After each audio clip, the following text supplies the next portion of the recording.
what is the mean of the mode, median and range of the data given below?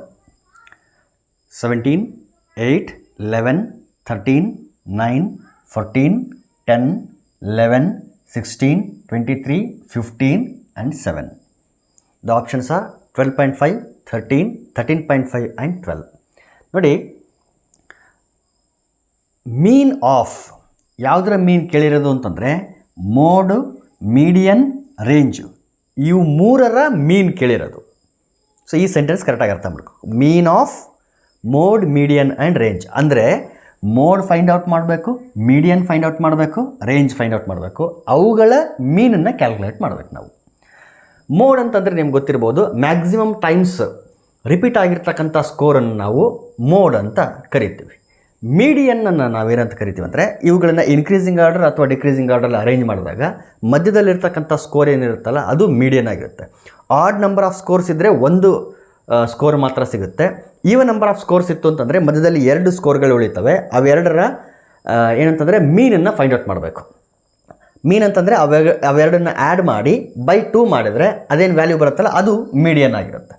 ಇನ್ನು range ಅಂತಂದರೆ highest score minus lowest score ಮಾಡಿದರೆ ಅದೇನು value ಬರುತ್ತಲ್ಲ ಅದು range ಆಗಿರುತ್ತೆ. So ಇದೆಲ್ಲದಕ್ಕೂ ನಾವೇನು ಮಾಡಬೇಕು ಅಂತಂದರೆ ಇಲ್ಲೇನು ಡಾಟಾ ಕೊಟ್ಟಿದ್ದಾರೆ ಇದನ್ನು ಒಂದು ಇನ್ಕ್ರೀಸಿಂಗ್ ಆರ್ಡರಲ್ಲಿ ಬರೀಬೇಕು, ಇಲ್ಲ ಅಂತಂದರೆ ಡಿಕ್ರೀಸಿಂಗ್ ಆರ್ಡರಲ್ಲಿ ಬರೀಬೇಕು. ನಾನೇನು ಮಾಡ್ತೀನಿ ಅಂತಂದರೆ ಈ ಡಾಟಾನ ಇನ್ಕ್ರೀಸಿಂಗ್ ಆರ್ಡರಲ್ಲಿ ಬರ್ಕೊಳ್ತೀನಿ. ಇದರಲ್ಲಿ ಲೋಯೆಸ್ಟ್ ಸ್ಕೋರ್ ಯಾವುದು ಅಂತಂದರೆ 7, ಅಲ್ಲಿಂದ ಶುರು ಮಾಡ್ತೀನಿ. 7 ಆದಮೇಲೆ ನೆಕ್ಸ್ಟ್ ಯಾವುದಿದೆ ಅಂತಂದರೆ 8, 9, 10 3 ಬರೆದು ಬಿಡ್ತೀನಿ. 8, 9, 10 ಅದಾದಮೇಲೆ 11 2 ಸಾರಿ ಇದೆ. 11. ನೆಕ್ಸ್ಟ್ 12 ಎಲ್ಲೂ ಇಲ್ಲ. 13, 14, 15, 16 13, 14, 15, 16 ಆದಮೇಲೆ 17 ಇದೆ. 17 ನೆಕ್ಸ್ಟ್ 18 ಇಲ್ಲ, 19 ಇಲ್ಲ, 20 ಇಲ್ಲ, 21 ಇಲ್ಲ, 22 ಇಲ್ಲ, ಲಾಸ್ಟಿಗೆ ಉಳಿದಿರೋದು 23. ನೋಡಿ ಇಲ್ಲೆಷ್ಟು ಸ್ಕೋರ್ಸ್ ಇತ್ತು? 1, 2, 3, 4, 5, 6, 7, 8, 9, 10, 11, 12. ಇಲ್ಲೆಷ್ಟು ಸ್ಕೋರ್ಸ್ ಇದೆ? 1, 2, 3, 4, 5, 6, 7, 8, 9, 10, 11, 12. ಸೊ ಕರೆಕ್ಟಾಗಿ ಬರ್ಕೊಂಡಿದ್ದೀವಿ. ಈಗ ಒಂದೊಂದೇ ಫೈಂಡ್ ಔಟ್ ಮಾಡೋಣ. ಫಸ್ಟಿಗೆ ಮೋಡ್ ಅಂತಂದ್ರೆ ಏನು? ಮ್ಯಾಕ್ಸಿಮಮ್ ಟೈಮ್ಸ್ ರಿಪೀಟ್ ಆಗಿರ್ತಕ್ಕಂಥ ಒಂದು ಸ್ಕೋರ್. ಇಲ್ಲಿ ಎಲ್ಲ ಸ್ಕೋರ್ಗಳು ಒಂದೊಂದೇ ಸಾರಿ ಬಂದಿದೆ, ಆದರೆ 11 ಬಿಟ್ಟು 11 2 ಸಾರಿ ಬಂದಿದೆ. ಹಾಗಾಗಿ ಮ್ಯಾಕ್ಸಿಮಮ್ ಟೈಮ್ಸ್ ರಿಪೀಟ್ ಆಗಿರೋಂಥ ಸ್ಕೋರ್ ಯಾವುದು?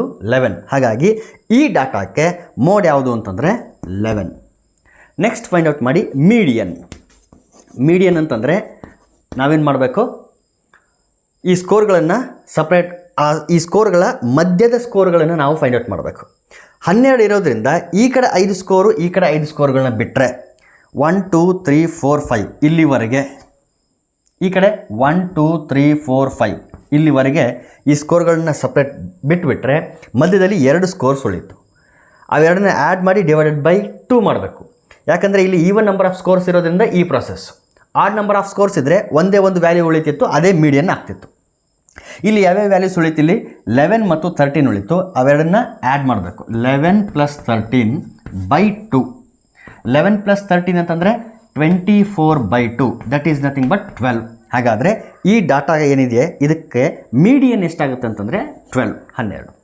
ಇನ್ನು ಥರ್ಡ್ ಒನ್ ಏನು ಫೈಂಡ್ ಔಟ್ ಮಾಡಬೇಕು? ರೇಂಜ್ ಫೈಂಡ್ ಔಟ್ ಮಾಡಬೇಕು. Range is equal to highest score minus lowest score. Highest score ಅಂದರೆ 23 minus lowest score is 7. 23 minus 7. 23 minus 7 ಅಂತಂದರೆ 16. So range is 16. ಈಗ ನಾವೇನು ಮಾಡಬೇಕು ಅಂತಂದರೆ ಈ 3 ವ್ಯಾಲ್ಯೂಗಳೇನು ಬಂದಿದೆ ಇವುಗಳ ಮೀನನ್ನು ಫೈಂಡ್ ಔಟ್ ಮಾಡಬೇಕು. ಮೀನ್ ಆಫ್ ಅಂತ ಹೇಳಿರೋದ್ರಿಂದ ಸೊ ಇವು 3ರ ಮೀನ್ ಫೈಂಡ್ ಔಟ್ ಮಾಡಬೇಕು.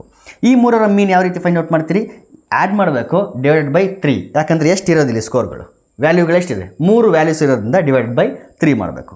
So 11 + 12 + 16 divided by 3 it is equal to 6, 2, 8, 1, 9 1, 2, 1, 1, 1 39/3. 3 1s are 3, 13s are. So mean of mode, median and range is 13. Therefore second option is correct.